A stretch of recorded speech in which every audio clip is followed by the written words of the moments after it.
say it.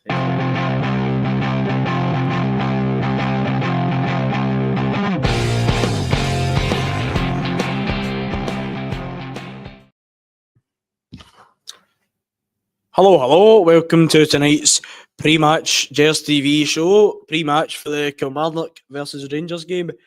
A very tough game. We'll talk about the team shortly. I'll bring the team up in a wee second. But first of all, how are you guys?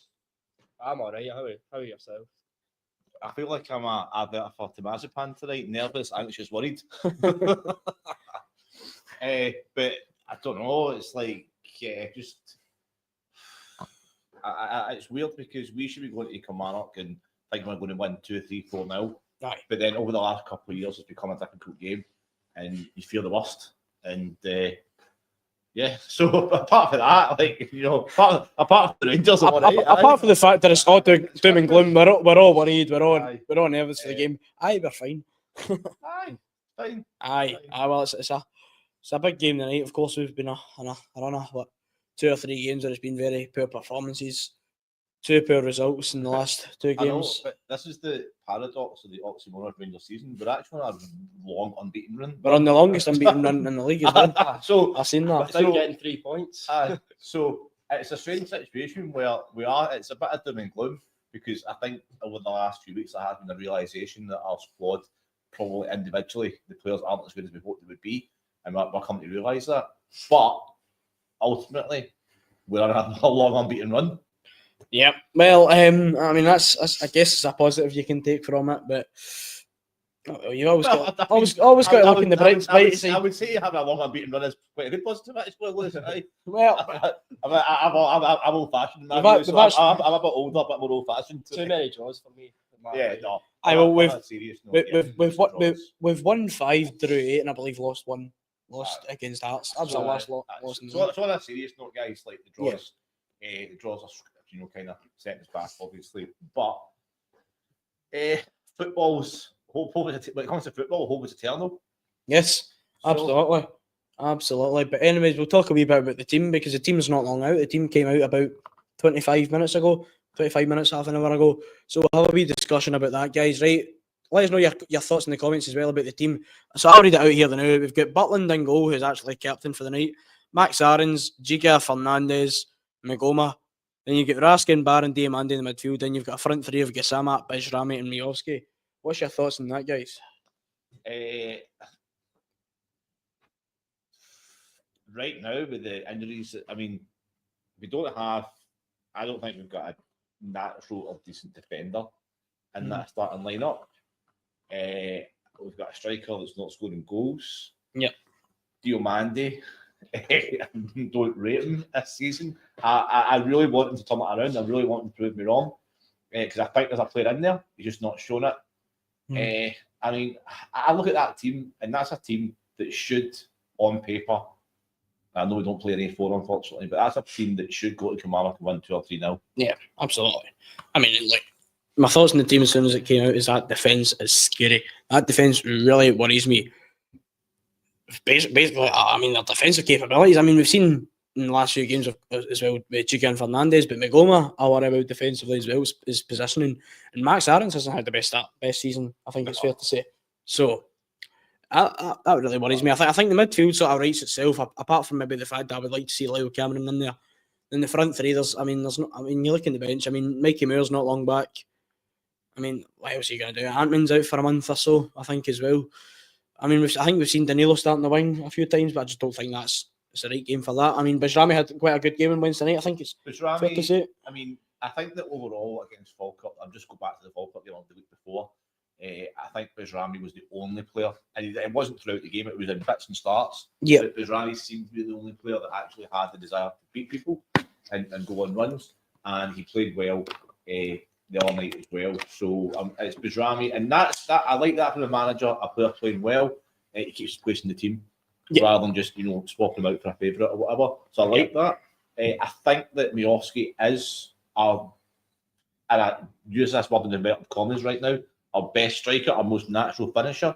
So I like if he gets a run in the team and he gets a goal, I think he can go on and score more, like consistently.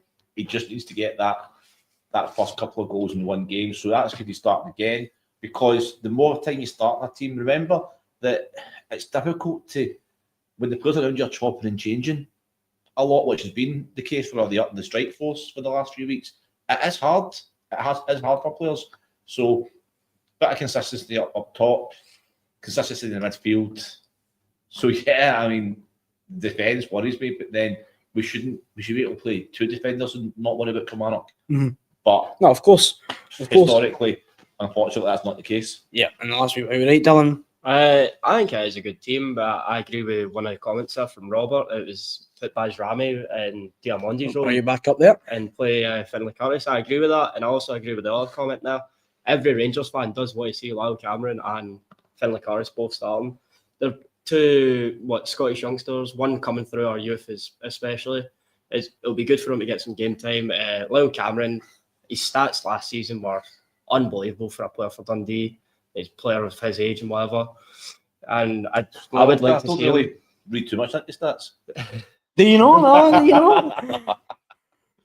Sorry, carry on. I was doing it interrupt. Lyle Cameron's stats for Dundee last season was phenomenal, and slotting in the midfield, I'd think, over Diamandi or arguably maybe Raskin. I think Raskin's maybe last 3 or 4 games for me just hasn't been up to standards of the sort of player he is. So here's a question for you, Dylan. Is that because of the players around them? I don't know. Is it his mood or his mentality, or is that just a consequence of the players around them? Mm-hmm. Could also be. Sorry. Could also be what Danny Rose asking for him. To be honest, I'm not against the manager. I do like the manager, but could also be trying to fit it in the new system and work his way around. That's what a couple of formations now Danny Rose tried. He's tried a 3-back. He's tried a 4-3-3. So I don't know. I'm going to say one thing here about when you're saying Raskin, how he's not been up to standard because of the players around him. For me, good players stand out in both good and bad teams. For me, I think in bad teams, I think fair comment. in teams that aren't performing, I think what you look for is a mentality, and I'm not questioning Raskin's mentality at all. It is fair to say he's not been up to par the last few games for arguably this season, considering the money that we actually could have got from him in the summer. I'm not saying we should have sold him, but yeah, I'm gonna go into this comment here. Going to go back to Robert's comment here. Drop Diamandi and put Bajrami in his place. Swap over Gassama and put Curtis in the right. See, for me, well, is that you saying possibly Bajrami in the left? Because I'm assuming Gassama's in the left, Bajrami's in the right. The one thing that's a bit strange for me is seeing Bajrami in the wing. That's been a bit. It's not natural, and how can you expect if our players are not in great form, right, as it is, and I don't know how you can expect players' form to improve on the right position. Bajrami is not a natural winger. No. And I mean, you have to just look at him, you know. But Diamandi's not played particularly well for me this season. So put Bajrami in the middle, behind Miovski, and put Curtis on the wing, and put Gassama on the other wing. Yeah, absolutely agree with that. I was going to come in and say that. I would still play Gassama, but I would have Finlay Curtis out in the other wing, and put Bajrami in midfield. I think that's the best. For me, that's the best thing. Anyways, Cameron knows how to score in the league. Well, he's actually not scored a goal for us in the league. As much as he's not really had much of a chance. I mean, don't get me wrong. Like, I wouldn't, but given the fact that we've got 3 strikers that haven't scored as well, I'm not sure how much I said, but I'm being a bit. No, of course not. No, it's the same with Miovski. Came in, knows the league. Yeah. He's not been up to par. And we've said in the show, he's been played wrong. Well, our players are not playing to his qualities. The manager's not playing to his qualities. Yeah, you said this the other night in the show, I'm sure. And I looked into it, but I think they're dead on. I think you hit a very nail on the head, a very good point. But the goals that we lose against us, if I remember correctly, those are the goals that we also used to score. Yes, quite a yeah. lot. That is. Yeah, that is. So I agree with that. You know, because I was thinking about a lot of goals we've lost. You know, ball to the middle, split the defenders. We also would run through and score. I mean, I've seen them scored a couple of great goals like that. Why can we not do that? That could also be going back to the fact what Danny Rose actually asking for the striker. Yeah. I think Danny Rose is asking for the striker to hold the ball up and play it into the wingers, and the wingers to create the chances. But we'll find out tonight, hopefully, and hopefully it works. Well, I mean, I think it's hard to say that I can see he's putting in a convincing performance tonight when you look at the last couple of games, and when you look at that team, don't get me wrong, I agree with what you're saying, that team on paper should be beating Kilmarnock by about 2, 3, 4 goals. But football isn't played in paper; it's played in grass. But I know here it's played in plastic here. But nah, I don't have much hope going into this game. I'm still going to predict the Rangers win, but You see that? I don't know. And this is not a criticism you lose at all No, in any way, shape, or form, mate. Right? It's really not. But that is the issue. There's a lot of fans going into a game against Kilmarnock. And you're not away to confident. home. And Kilmarnock, by the way, have drawn 1 out of the last 7 games. Yep.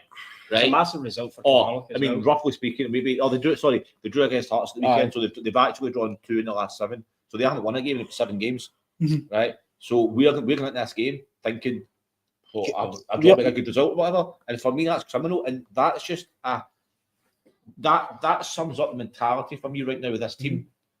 That if they draw tonight, they'll probably come off that pitch thinking, "Oh, what a good result that was." Yeah. Well, I mean, I'm not saying that a draw would be a good result because it absolutely isn't. We can't afford to fall any further behind than what we actually already are. I believe we're 9 behind Celtic, 7 or 9 behind Celtic. I think 9 after Wednesday night. So obviously, Celtic are joint top of the league with a game in hand over Hearts, who both play against each other tomorrow. Massive game, but we're not talking about that. We're talking about the Rangers. But anyways, with the team, it's strange because I think it's good to see Mikey Moore is back in the bench. Mikey Moore's back, fitness. We seen him training through the week. You've got Tavernier on the bench, which is a bit of a strange one. You'd think your tough times, you think your captain's going to be one of the first names on the team sheet, but just not the case, unfortunately. I mean, I don't know. I mean, the viewers might be able to tell us in the comments, but did Kilmarnock not replace the plastic pitch, or is it still a plastic pitch? No, it's still a plastic pitch. I think the rule comes into play either next season or the season after. So that could play a part in team selection tonight as well. Yeah, I mean, fair. We do also train on a plastic pitch. That's exactly what I was going to say. You know, Tavernier's what, 34, 35. You know, I can only play twice a week. I was 34, so so he's played every game this season. But what I don't understand, and I just thought this, I don't know whether it says in the show the other night, but Tavernier proved last season he's a good central defender. So why not slot Tav in? I agree with that. Especially when Jigger is obviously lacking confidence and making mistakes right left. I agree with that. I think some of Tav's best performances have come from centre back. Last year. So I mean, for me, the one that stands out is Man United away. As much as we ended up losing that game, but Tavernier put in a great performance, especially at centre half that game. For me, players bad enough. Never mind playing in a plastic pitch. But as Dylan made a point there, and as I've made the point before on the show, there's no excuse for playing bad in a plastic pitch. I'll not want to play players because it's a plastic pitch. We train in a plastic pitch. By SFA rules, you're required to train on a plastic pitch. And this whole quote is a plastic pitch, right? I mean, it's not. It's synthetic grass. You know what I mean? It's made out of plastic. Aye, but it's So it's not. not- it's a I mean, it's plastic like pitch. now you viewers can't see it, but I mean, it's not like, you know. Well, I think everyone knows what I'm saying. Plus, we train that every day as well. So, I mean, if the training is supposed to simulate, you know, real life games environments, so we should be able to, as you said, go on and just play on it. But it's just, I just find it crazy that a lot of supporters are going to go down to this game tonight thinking, oh, let's hope to get a draw. And for me, and this is no offence to anyone, because people said to me today, for me, that's not the mark of champions. Any team that wants to aspire to be champions should be going on that park tonight and winning 3 or 4-0. Yeah, absolutely. And this isn't me saying that becoming champions is out the window, but it's a massive stretch to say that we could go on and still win the league. And this is a massive game in the title fight. I mean, like, it's a big fight. It's a big game. There could arguably be a title fight. I mean, we've seen stranger things happen in football. I'm not saying that it is, but I'm not saying it isn't either. It's not. So right now, I wouldn't say it's out of reach. Right. No. Yeah. Right now, it's extremely unlikely, and you know, not from just from a mentality point of view and a mindset point of view for the squad as well. But I think that what I was thinking in the train up to the studio tonight was, if we can just get through December and start an up to the old firm game and get as many points as possible, stay unbeaten, win the majority of games, even a couple of draws, maybe a draw at Parkhead and win our home games and win tonight. Yeah. As long as if we don't fall any further behind, then we can catch up maybe 2, 3, 4 points. And then if Diana Rowe has identified some good players, then you never know. But if on the 4th of January we are any further behind than we are now, then the league's over. And it's such an important one. I think we have dropped a massive 4 points in the last 2 games, especially Falkirk at home. You should be picking up the whole 3 points. And then Dundee United, we played poor, but chances are there to be taken. Chermiti, don't get me started. And then Gasman, I think Gasman missed quite a good chance as well. So the chances are there to be taken. We're all just hoping for a decent result tomorrow, maybe from the other side, maybe a 0-0, a draw. I think that would probably be the ideal scenario. And then you need to win tonight, though. I think the ideal scenario is the Hearts win. I cannot see Hearts. I actually said this 2 months ago. Well, maybe not 2 months ago, maybe 7, 8 weeks. Well, 7, 8 weeks, 2 months ago. But I did say Hearts would not last the pace. Yeah, no, they won't. I'm not trying to say that it's absolutely impossible for Hearts to win the league, but I just don't think. I think it's extremely difficult to compete with the money that both Old Firm teams have. So, you don't know the new owner Hearts have got, though. They have made some track signings in that summer window. Who knows if they make another good couple of signings in January? They might just do it. Yeah, they might. So, who's going to? What's the score going to be tonight, lads? Dylan. Oh God, give us a prediction. I think Kilmarnock's confidence will be high due to the fact they have been able to take points off Hearts there, but I'm going to go with a 2-1 win to us. Okay. I'm going to go 3-0 Rangers, and I'm going to go for 2 goals from Majowski tonight and 1 from Bajrami. Okay. I'm going to go with, I think I can see a few goals this game. I'm going to say 3-2 Rangers. I'm going to say 3-2 to Rangers. Right, okay, cool. Who's the goal scorers? Because it's a very difficult question these days. That is a very difficult question. Let me just bring the team up a wee second there, actually. My goal scorers will be Bajrami, Kilmarnock will equalise.